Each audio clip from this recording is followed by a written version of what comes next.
G'day, Rodger here with my top 100 movies. Yeah. Stick around to see where I placed Stand By Me and why the number one spot deserves its place at number one.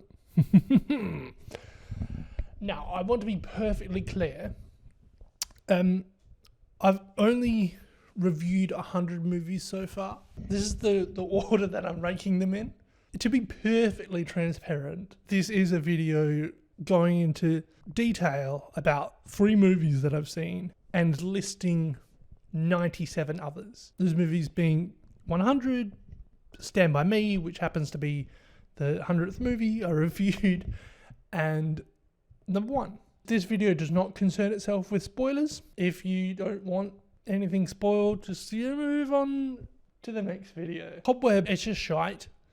A little bit of a backstory about me. I don't like horror movies. It took me a while and Jordan Peterson to point out why other people like them. Having said that, not my cup of tea, but I do find most of them are objectively crap. There's a certain standard and expectations you have to meet for, like, you know, like horror movies, noir, comedy to a lesser extent, that they don't need to meet for other genres. Take sci-fi, for example. You know, you need like space and time and cool new technology. Maybe they're going on an adventure or whatever, but you don't need your audience to be left with a visceral awe and wonder in them. Whereas, like, with horror, you need to scare them. And you need to do it without relying on cliches and jump scares and, you know, low-hanging fruit. You need to do all these things.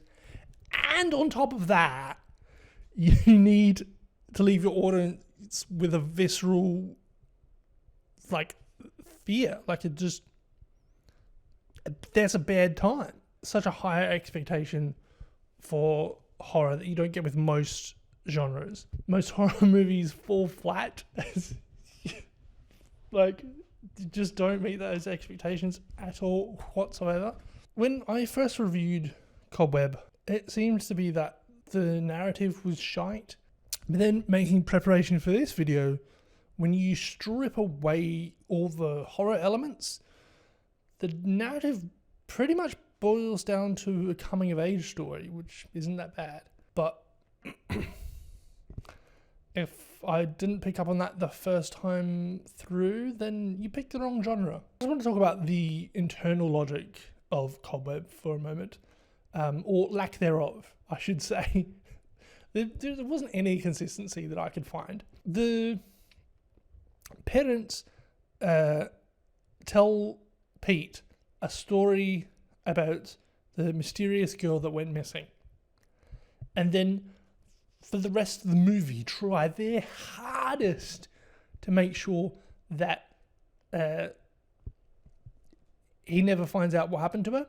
I say that, he asks if he will disappear like she did. The mum assures him, no, we will never do that to you.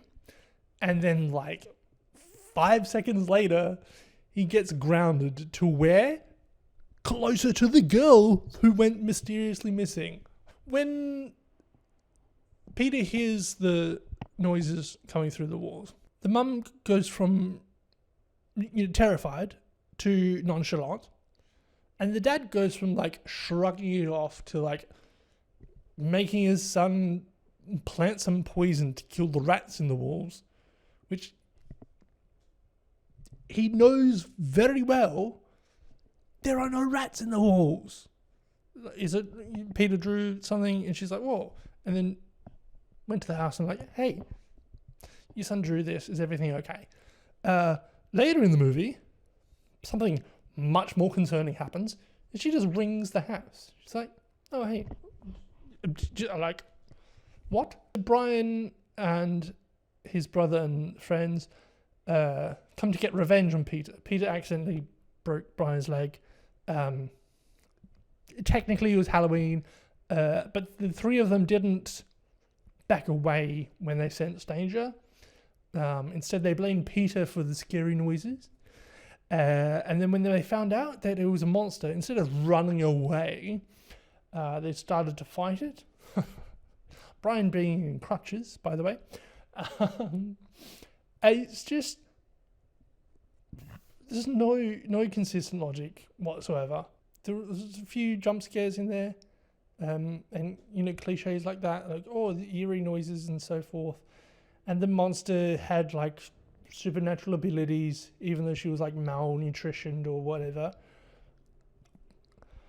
Look, it's a shit time. It's a terrible movie.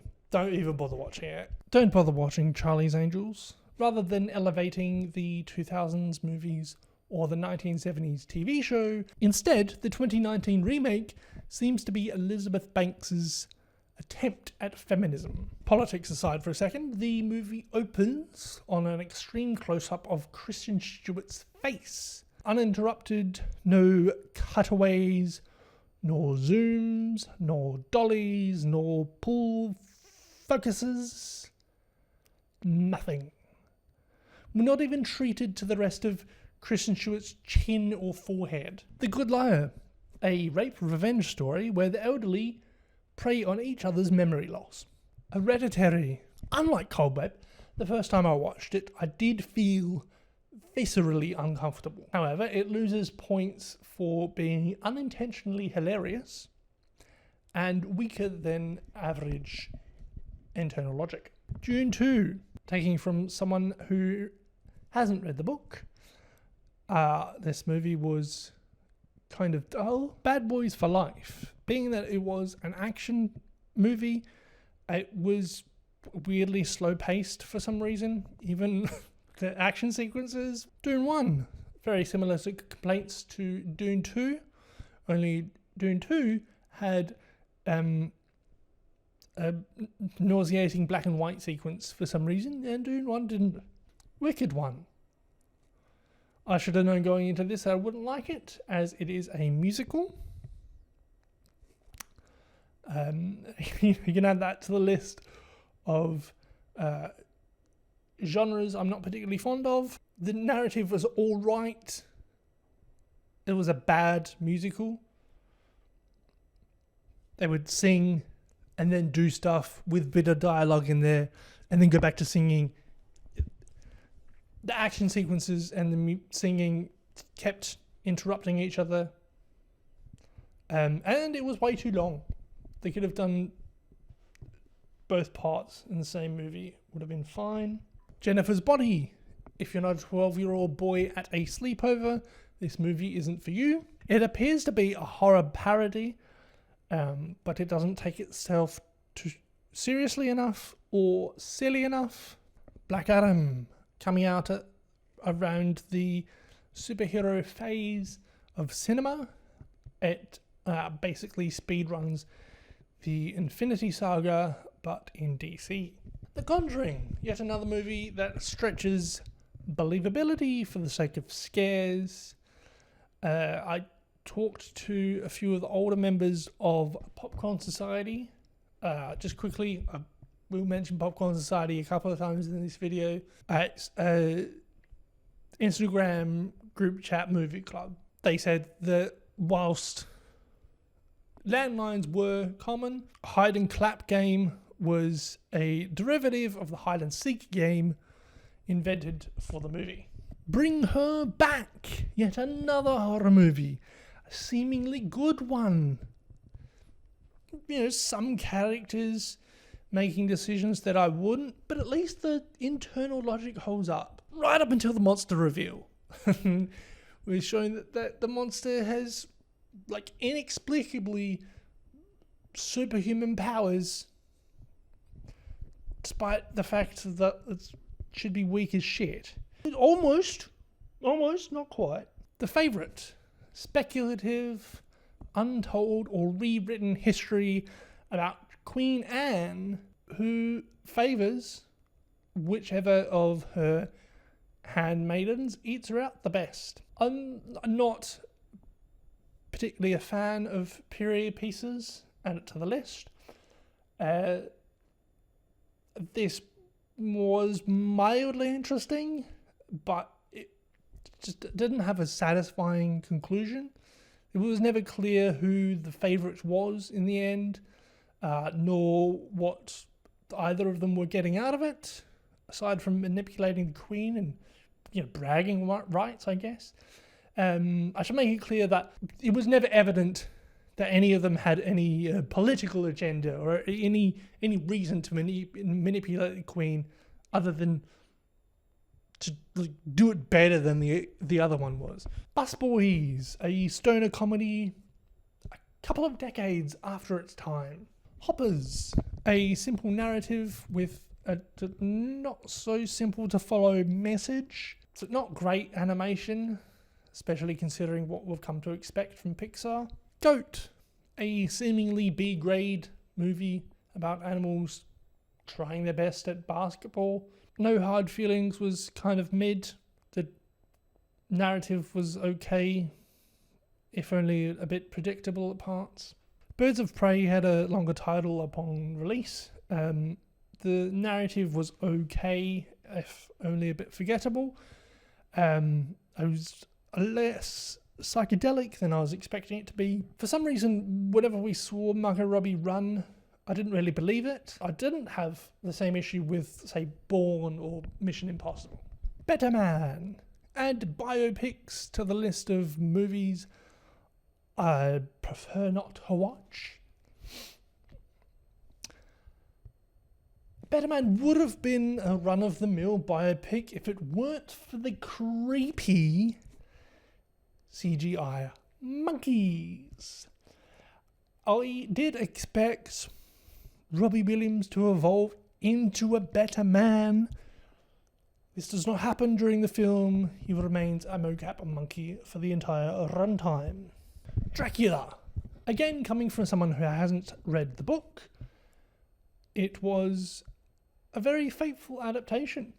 Although the VFX weren't quite up to scratch, and the narrative simply wasn't my cup of tea.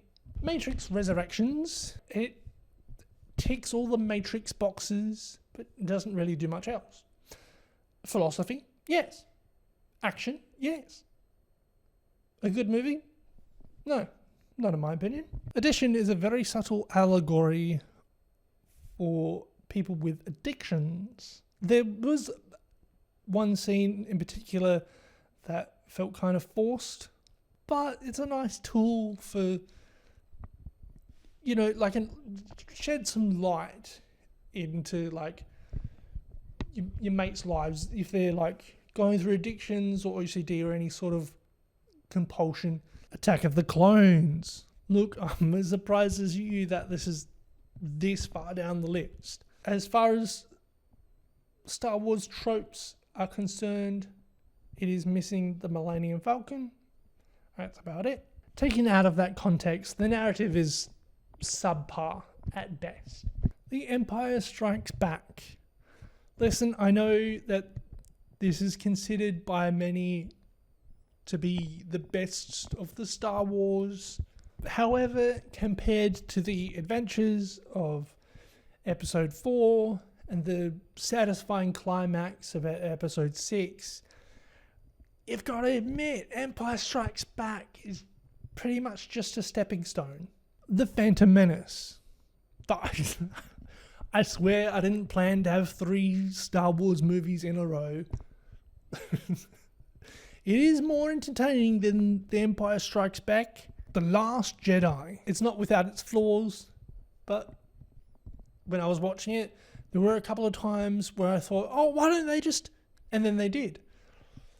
It's a pity this only happened 2 or 3 times. There are more memorable moments where it's a bit questionable why the characters or the filmmakers made those decisions. For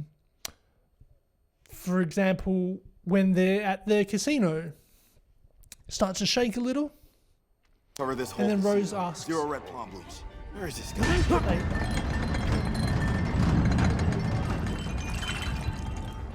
Were those what I think they were? No, Rose. It wasn't what you thought there was.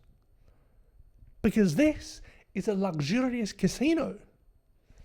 They would have engineered it so the space champagne was never interfered with when the races were going on. It's fine.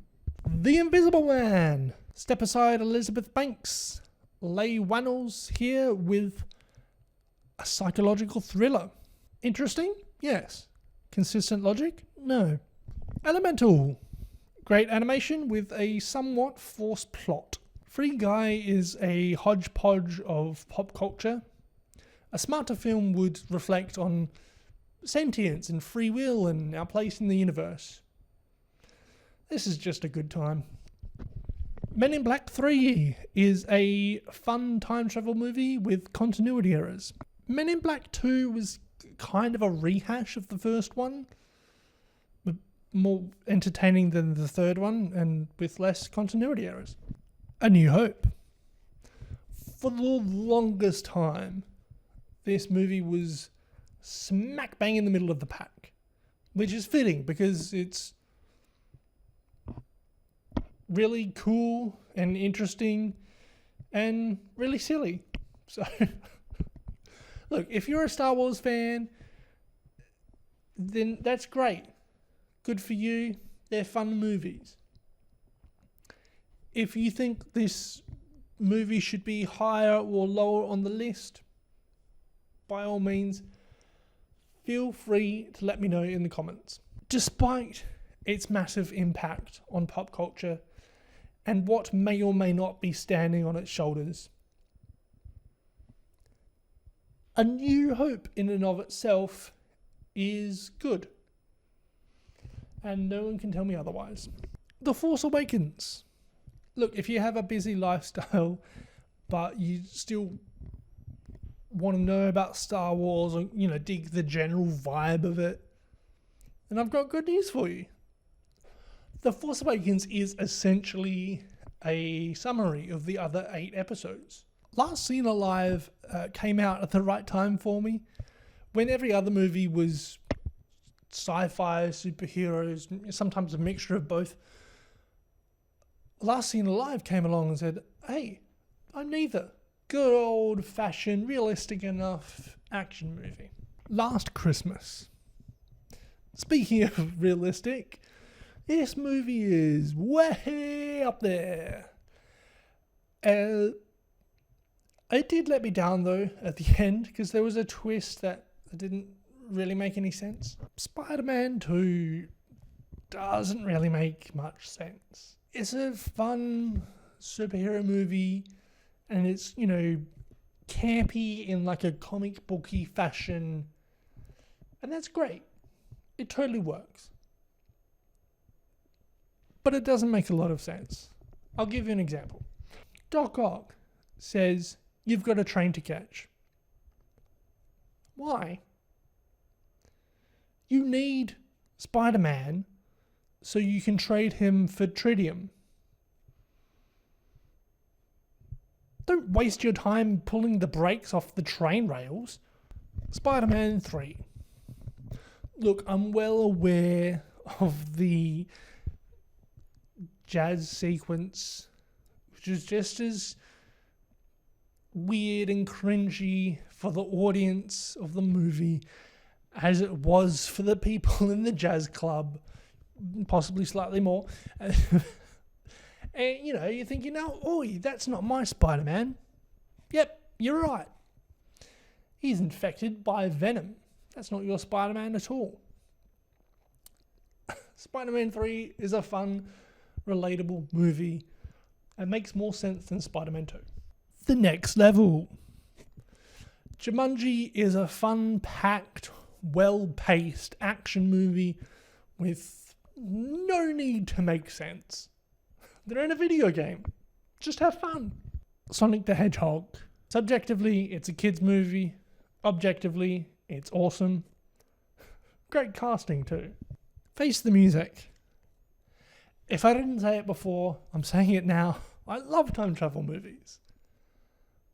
This is better than Men in Black 3 because it doesn't have any continuity errors and it's just but more fun all round. Wonder Woman 84. I'm noticing a pattern here with DC changing the title of their movies. Whilst Wonder Woman is a strong heroine, the villain was a lot weaker. We did have a cool artifact. Crime 101 is the spiritual successor to To Kill a Mockingbird, in that the title is very misleading.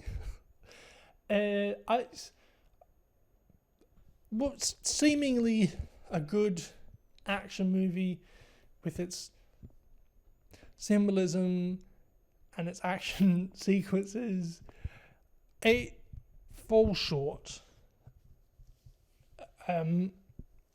Right at the catalyst of the film, there's a plot hole, which if you're going to have a plot hole, it's the worst spot for it.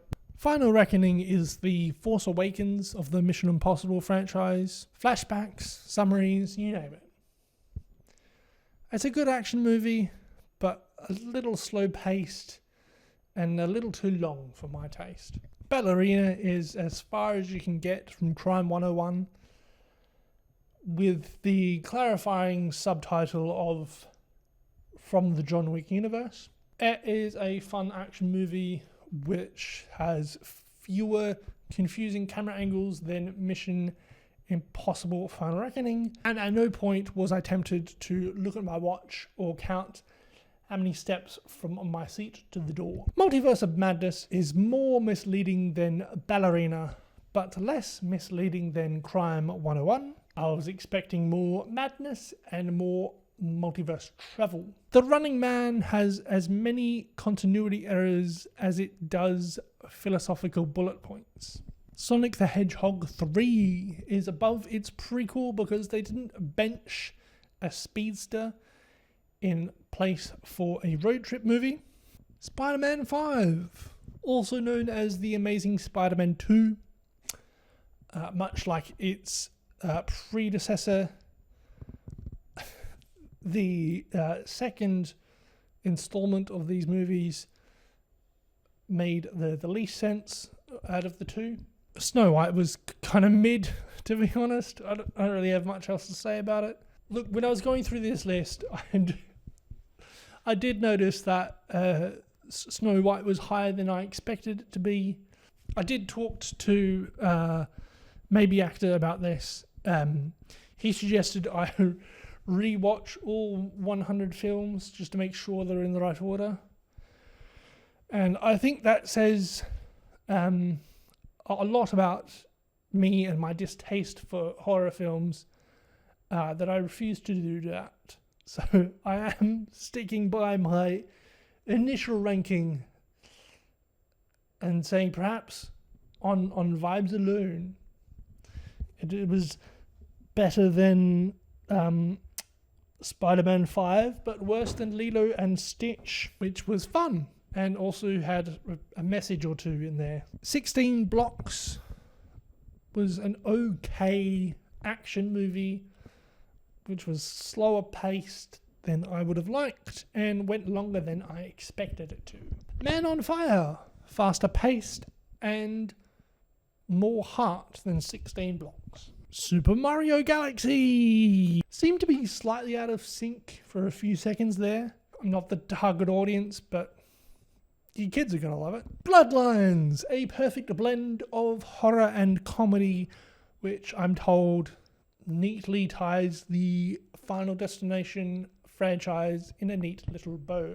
One battle after another, a seemingly well-crafted film, nigh perfect movie, falls short thanks to its plot holes. Most notably is the 16-year time jump. Mercy is somewhat of a meta experience. You're in the cinema for 90 minutes while the protagonist is strapped to a chair for 90 minutes trying to figure out who done it. Men in Black 1, whilst doesn't really hold up to today's standards, is a cool sci-fi movie with a message. Spies in Disguise. Good animation, interesting premise, and a vital message for anyone brave enough to receive it. The Personal History of David Copperfield. Another interesting period piece, this one highlighting the compromise of the British man. The Magic Faraway Tree. It's a wholesome, family-friendly movie that's only a tinge political. Superman 3D. I didn't expect to see a 3D movie in 2025, but Superman is better for it, if only slightly better than its 2D counterpart. Superman is a really easy film to fuck up. James Gunn didn't. At this point, the multiverse has been done to death, but James Gunn addresses this without making it too sciencey or boring. Spider-Man 1. For whatever reason, I relate to Spider-Man the most out of all the superheroes. The first one had a very specific tone to it, which totally works.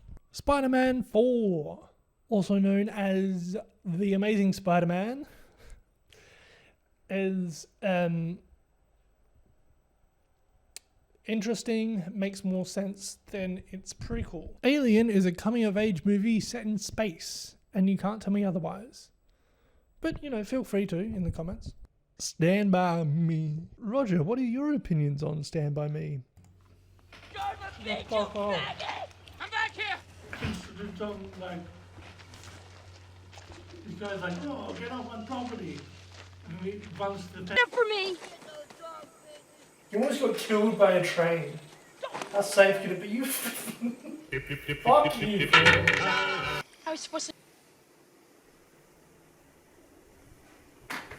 How very fascinating. Didn't he sound terrible, folks? Good thing I've got a microphone. Voiceover, late 50s props and set design, a mixture of handheld and moving shots, providing cinematic language, such as a wide shot to show how far their journey is. This is a very simple story, capturing a very specific adventure of these young boys' lives. It's through this simple story we get a glimpse into the late 1950s, an insight into the mind of a 12-year-old boy, and a brief highlight looking at what makes a good story. This film may very well be the origin of the Pinky Promise and the voiceover trope. It's a mostly wholesome story. It just kind of takes a while to get there. So if you're not in it for the journey, or you don't like little dumb protagonists, and you might want to sit this one out. I liked it. It's a simple adventure movie. Somehow summarized my childhood, even though it was set 5 decades prior in America. It's nice enough. I didn't feel it was lovely. Look, I wasn't exactly high on the pecking order in high school, but it was kids like Vern that always kind of got to me. I did not like the character as soon as he started knocking. But that kind of leads me into the biggest plot hole of the film that I saw. When they're on the train tracks, Vern starts crawling, which isn't what I would have done, even at the age of 12. But he didn't want to fall off, so sure. When the train starts to come, he doesn't start to run. He just crawls faster. It's not until Gordy picks him up does he try to run out the way. Later in the movie, his mates are talking about cutting through the field. He'd just be down here, wouldn't he? And then Vern suggests that the tracks would be safer. I'm sorry, Vern. You know full well that the tracks are more dangerous. What? What all of a sudden, you know, you've got a, like, detailed timetable of when the trains are coming? Fuck off. Stand By Me is great. It does have a couple of plot holes and can drag on a bit. Despite this, it's wholesome and has an interesting narrative, which is why I'm putting it above Alien and below Project Hail Mary. Coming from someone who has listened to most of the audiobook, I found this to be quite a faithful adaptation, which is impressive in and of itself. It's also a cool sci-fi movie.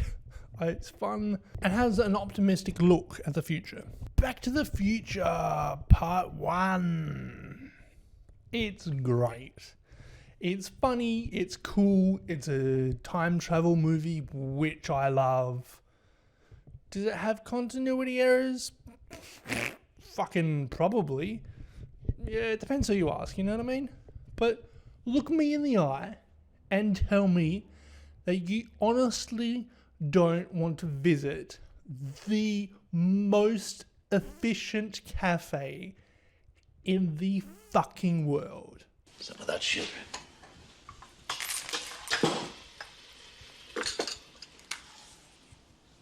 Honest Thief. The immersive cinematography hooks you into the interesting narrative. Back to the Future 2.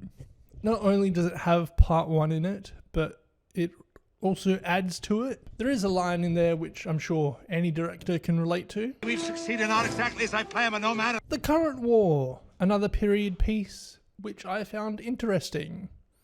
It's very immersive, just not as good as Revenge of the Sith. Age of Ultron. It's a different genre, but it's more fun and had an underlining message. Song Sung Blue seemed to be flawless, which either means it didn't have any flaws, or it was such a good movie that I didn't notice any flaws in it. Either way, very impressive that I was entertained by a biopic.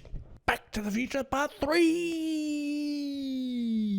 Much like its predecessor, it's better than the prequel. Not only does it build on the last two, it has a very applicable message, if only a little bit mind-blowing when you first hear it. Snatch was a fun movie, easy to follow along to, and probably had some metaphors that I can't be bothered unpacking. First Steps has a good narrative, and each of the Fantastic Four have their own moment. Spider-Man 6, also known as Captain America Civil War. Not only was it fun and entertaining, but it also reflected the political climate at the time. Spider-Man 7, also known as Homecoming.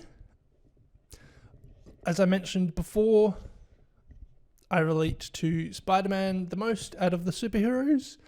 I also relate to Tom Holland's rendition out of the 3 Spider-Men. So of course I'm going to rank it above Civil War. Spider-Man 8, also known as Avengers Infinity War, was a very thrilling, fun time. And I'm not sure everyone got their moment, but I am sure there was more than 4 of them. Now You Don't is fun and spectacular, and its rewatch value is higher than average. Drive My Car. I don't watch foreign films out of my own prerogative. This was a suggestion from the Popcorn Society. Wouldn't otherwise have watched it because, you know, I'm afraid I'm going to miss something. The narrative, in my opinion, was shite. I didn't like it. Having said that, I thought the rest of the plot was brilliant. For the plot to be so good when the narrative was so bad is very impressive. How to Have Sex.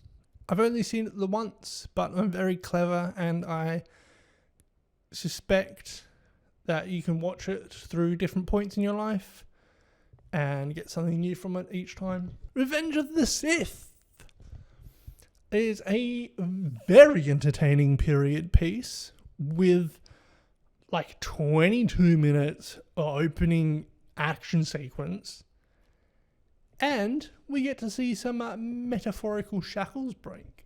Return of the Jedi is simply more conclusive and satisfying than Revenge of the Sith. Tenet is a time travel movie which I love. It has a new concept / lore about it, which is interesting. It's color coded, which makes it very easy to follow. That's pretty much it, to be honest. No real emotional component to speak of. Eternals is a guide for femininity and the role of the woman. Thunderbolts. Not only is this a very useful tool if you're going through anxiety or depression, it's entertaining. More entertaining than Eternals. Spider-Man 10, also known as Far From Home, is somehow better than Homecoming. Heretic is an interesting horror movie with consistent internal logic up until the third act. Its saving grace, however, is the fact it has 3 layers. The surface level movie that you're watching, the symbolism as seen in most movies, and the meta reflection on the audience, which you can also find in Mercy. The Silence of the Lamb. One side Leigh Wendell, Jonathan Demme's on the case. Yet another misleading title. With all its flaws, The Silence of the Lambs has a mystery element to it with a psychological game of chess for the audience to enjoy. The Sheep Detectives, a seemingly flawless family film with a really powerful tool. LA Confidential, a nigh perfect noir film with inconsistent internal logic. Spider-Man 11, also known as No Way Home. Far From Home was somehow better than Homecoming, and No Way Home was even better still. Together! The search is finally over. I have found a horror movie that is objectively good. Subjectively, I still don't care for them. But if you like horror movies, I can't recommend Together enough. It's gory, it's scary, it's visceral. It doesn't rely on cliches, but it does have internal logic. The drama. Though technically a romance, the title doesn't disappoint.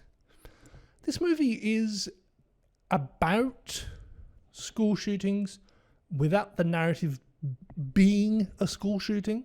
The Prestige is a movie about magic and filmmaking and gives a guide to and a warning about success. Nobody is the masculine equivalent of the Eternals without the added pressure of being part of a bigger franchise. Also, no exposition text read at the start. Primer was my pick for Popcorn Society. I watched this at Maybe Actor's house and the night was young, so we also put on Project Almanac. On the car ride home, instead of talking about the most recent viewing of Project Almanac, we talked about Primer. Now, if you watch a movie and then some 2 hours later, you're still talking about it, even having sit through a whole other movie, and you're still talking about the other one, the one that you first watched at least 2 hours ago, like, fuck me. It deserves to be in the top 10. Or in this case, the top 4. Rise of Skywalker. When I first walked out of the cinema after having watched this, I felt an overwhelming sense of hope. Hadn't it changed my life? Not in any sort of like big, meaningful way, but it's enough to rank it above Rise of Skywalker. I heard in like interviews and such, this stuff about like actors being like a vessel or like an emotional proxy for the audience. I just sort of shrugged it off as like pretentious nonsense. You know what I mean? That is until I saw Hamnet. This is a pretty big claim. So I don't blame you if you don't believe me. Just hear what I have to say for a second, alright? I didn't have to cry because the movie was crying for me. More specifically, the actors and actresses on screen were crying. So that sort of lifted the emotional, what's it called? What's the fucking word for it? It's like objection, but it's like, because you had obligation. It lifted the emotional obligation off my chest. And I was like, oh, sick. I don't have to cry anymore. Fuck yeah. So, look, do with that information what you will. Spider-Man 9, also known as Avengers Endgame. It's cool and exciting. There's very, clever lines of dialogue. Oh, what's new with composting? I just learned how to time travel. Pretty clever, I think. And there's fun action sequences that accumulate into the massive battle scene at the end. A little bit of a story, if you will. It's 2019. I'm walking into the cinema with my mates. I'm currently on the fence about having kids. Now, at this point, it's pretty obvious that God wants me to be a husband. But kids, they poop, like, a lot. Gross. Now I need someone to, like, share my wisdom with. You know what I mean? They can be pretty cute. They can be annoying little pieces of shit. You get the point, right? So I'm on the fence at the cinema, watching this movie, and then this scene comes on. I love you 3000. Yeah. That changed my life. No longer on the fence. I'm going to have a daughter and she's going to love me 4,000. And, also all the other wonderful things about being a father. I didn't know what to expect walking into this movie. I didn't expect it to change my life. I can't wait to have kids. And the person I will one day marry has Avengers Endgame to thank. If you like this video, please leave a like. You're welcome to subscribe if you want to. I'll just let you know now, most of the videos aren't like this. They're not this long. But they do go into the movies in a little more detail. If you have any movie recommendations, please let me know. I'd love to watch them. If there's a movie that you think you might want to watch, but you're not 100% sure, again, let me know in the comments. I'll check it out. I'll let you know if it's worth watching or whatever. Feel free to stick around and check out the video that's on screen or the next video in the playlist. Or go outside. Either way, enjoy the rest of your day. That's an order. Don't fuck around with me, you weird pessimistic sloth.